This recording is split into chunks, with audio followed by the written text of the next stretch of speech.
Hello students, class 12th Hindi विषय की जो आपकी क्वेश्चन बैंक है उस क्वेश्चन बैंक का सॉल्यूशन मैं आपको इस वीडियो के माध्यम से बता रहा हूं। और ये आपकी इकाई 4 है जिसका नाम है भाषा बोध। ये भाषा बोध नामक इकाई आपकी 12 अंक की इकाई है जिसमें से आपको 5 ऑब्जेक्टिव टाइप क्वेश्चन देखने को मिलेंगे, 2 मार्क्स के 2 क्वेश्चन देखने को मिलेंगे और 3 मार्क्स का 1 क्वेश्चन आपको देखने को मिलेगा। ये आपकी अर्धवार्षिक परीक्षा, प्री बोर्ड परीक्षा और वार्षिक परीक्षा तीनों को ध्यान में रखकर बनाई गई है। तो भाषा बोध से संबंधित जितने भी आपके ऑब्जेक्टिव टाइप क्वेश्चन इस प्रश्न बैंक में दिए गए हैं क्वेश्चन उन सभी का उत्तर मैं आपको बता रहा हूं, तो आप अच्छे से इसको कंप्लीट कर लीजिएगा और रिवीजन भी आपका इसमें हो जाएगा। ठीक है, आइए स्टार्ट करते हैं वस्तुनिष्ठ प्रश्नों से। सही विकल्प चुनकर लिखिए। वे विभिन्न शब्द जिनका स्रोत संस्कृत नहीं है भारत में ग्राम्य क्षेत्रों अथवा जनजातियों में बोली जाने वाली विभिन्न भाषा परिवारों के हैं। मतलब कहने का अर्थ ये है कि भारत के जो गांव हैं उनमें बोली जाती है। उनका जो स्रोत है, मतलब एक प्रकार से कह सकते हैं हम साधन, स्रोत का मतलब होता है साधन, संस्कृत नहीं है।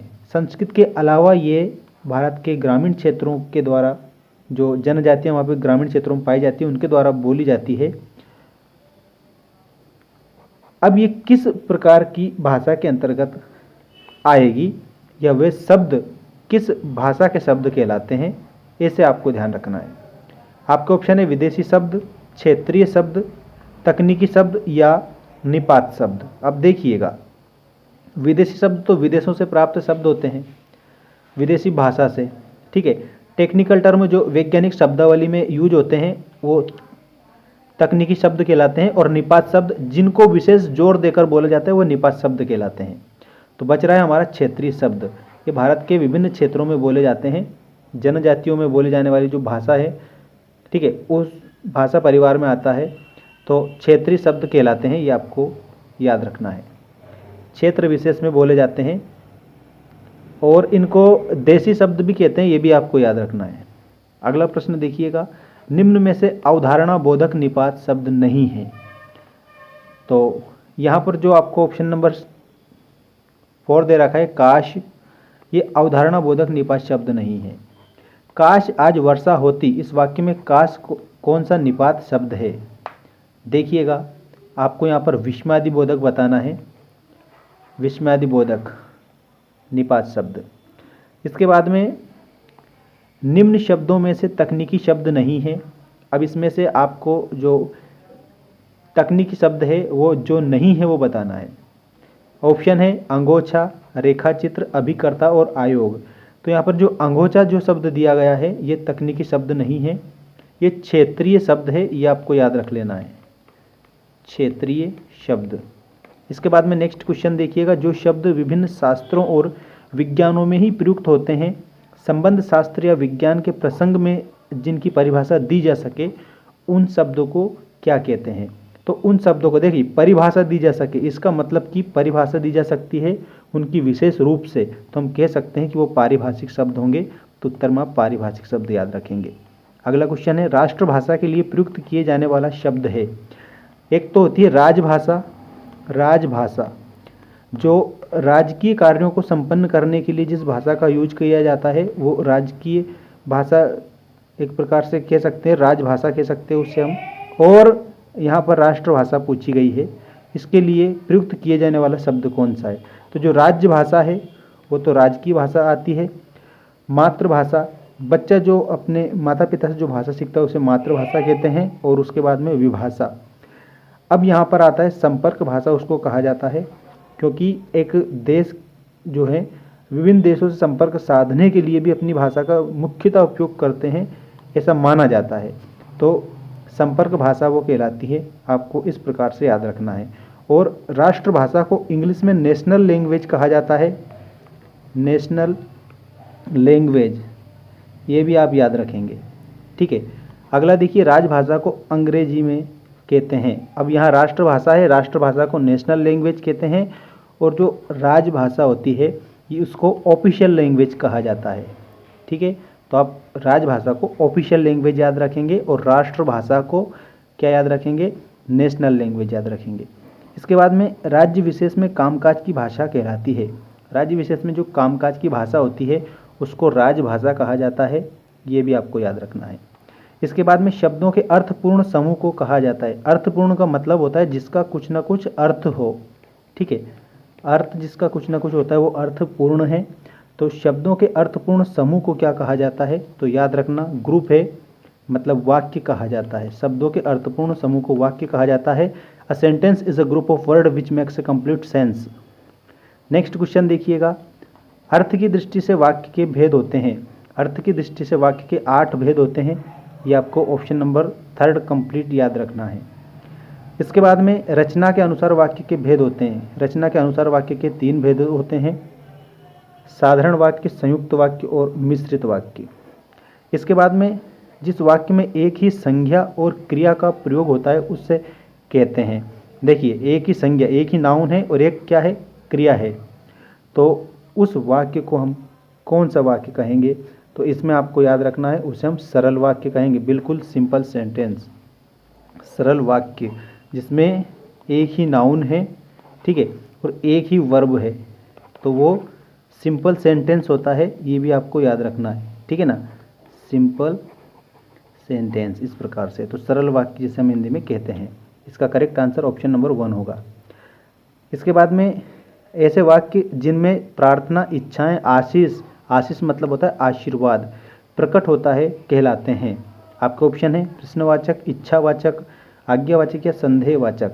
तो आपको इसमें याद रखना है इच्छावाचक कहलाते हैं, क्योंकि जिसमें प्रार्थना, इच्छा और आशीष प्रकट होता है तो वो इच्छावाचक वाक्य कहलाते हैं।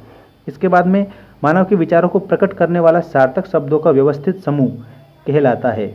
मानव के विचारों को प्रकट करने वाला सार्थक शब्दों का जो व्यवस्थित समूह होता है वो आपका वाक्य कहलाता है, क्योंकि सार्थक शब्दों के समूह को हम क्या कहते हैं, वाक्य कहते हैं, ठीक है ना। और विभिन्न वाक्यों को मिलाकर किसका निर्माण होता है, तो हम कह सकते हैं कि किसी भी साहित्य का निर्माण हो जाता है। इस प्रकार से भी आप इसे ध्यान रखेंगे। तो मानव के विचारों को प्रकट करने वाला सार्थक शब्द समूह वाक्य। अगला क्वेश्चन देखिए, वह अच्छा खेला परंतु हार गया, ये वाक्य है, ये कैसा वाक्य है, देखिएगा। एक तो ये वाक्य और एक ये वाक्य, दोनों दो वाक्य उपवाक्य भी इसमें शामिल है, मतलब हम कह सकते हैं कि इसमें संयुक्त वाक्य आपका शामिल है। तो option number 1 is the correct answer. इसके बाद में अंगार उगलना का अर्थ है, अंगार उगलना का अर्थ होता है कठोर वचन कहना। इसके बाद में आंखों पर चर्बी छाना, आंखों पर चर्बी छाना का अर्थ बताइए, तो अभिमान करना, इसका अर्थ होता है अभिमान करना। आंधी के आम का अर्थ है, तो सस्ती वस्तु के लिए हम कह सकते हैं आंधी के आम, सस्ती वस्तु। मंत्र फूंकना का अर्थ है मंत्र फूंकना, तो इसमें आपको कंप्लीट याद रखना है बरगलाना, ठीक है। ऑप्शन नंबर लास्ट वाले में आप जाएंगे। इसके बाद में मक्खी पर मक्खी मारना का अर्थ है, मतलब कि मक्खी पर मक्खी मारना, निरर्थक काम को लगातार करना, जिसका कोई अर्थ ना हो उसको निरर्थक बोला जाता है। तो निरर्थक काम को अगर बार बार दोहरा रहे हैं, कोई मतलब नहीं है, तो उसको क्या बोला जाता है, मक्खी पर मक्खी मारना। इसके बाद में खुलेआम खुले खजाने का अर्थ है, तो इसमें आपको याद रखना है अपने सामने प्रकट रूप में, ठीक है ना, अपने सबके सामने प्रकट रूप में। तो खुलेआम खुले खजाने का अर्थ यही है, सबके सामने प्रकट रूप में। नेक्स्ट देखिए, काठ की हांडी बार बार नहीं चढ़ती का अर्थ है, यहाँ पर याद रखना है जो छल कपट वाला जो भाव होता है वो बार बार व्यवहार हमेशा नहीं रहता है। देखिएगा, इस पे विशेष ध्यान देंगे आप, छल कपट का व्यवहार हमेशा नहीं रहता है। रामचरितमानस में तुलसीदास जी ने एक विशेष पंक्ति के माध्यम से बताया है कि निर्मल मन जन सो मोहि पावा, मोहि कपट छल छिद्र न भावा। मतलब ईश्वर को भी वह व्यक्ति प्रिय होते हैं जिनका मन निर्मल होता है, जिनके मन में छल कपट का भाव नहीं होता है। निर्मल मन जन सो मोहि पावा, मोहि कपट छल छिद्र न भावा। तो ये जो आपके सामने काठ की हांडी बार बार नहीं चढ़ती, इसका अर्थ क्या है, छल कपट का व्यवहार हमेशा नहीं रहता, ठीक है। अब इसके बाद में 23 क्वेश्चन नंबर 23 देखेंगे, ध्यान रखें अच्छे से। अपने मरे बिना स्वर्ग नहीं दिखता का अर्थ है, तो यहाँ पर आपको याद रखना है प्रयत्न किए बिना वास्तविकता सामने नहीं आती है, ठीक है ना। प्रयत्न किए बिना क्या सामने नहीं आती है, वास्तविकता सामने नहीं आती है। इसका मतलब आपको याद रखना है कि आपके अंदर जो भी क्वालिटी है उसको आपको निखारने के लिए क्या करना होगा, उसको आपको निखारने के लिए मेहनत करनी होगी। और उस मेहनत को हम क्या कहते हैं, हार्ड वर्क कहते हैं, मतलब कि प्रयत्न करना होगा।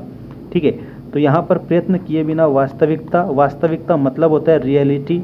ठीक है, वास्तविकता सामने नहीं आती, अपने मरे बिना स्वर्ग नहीं मिलता, इसका अर्थ ये है।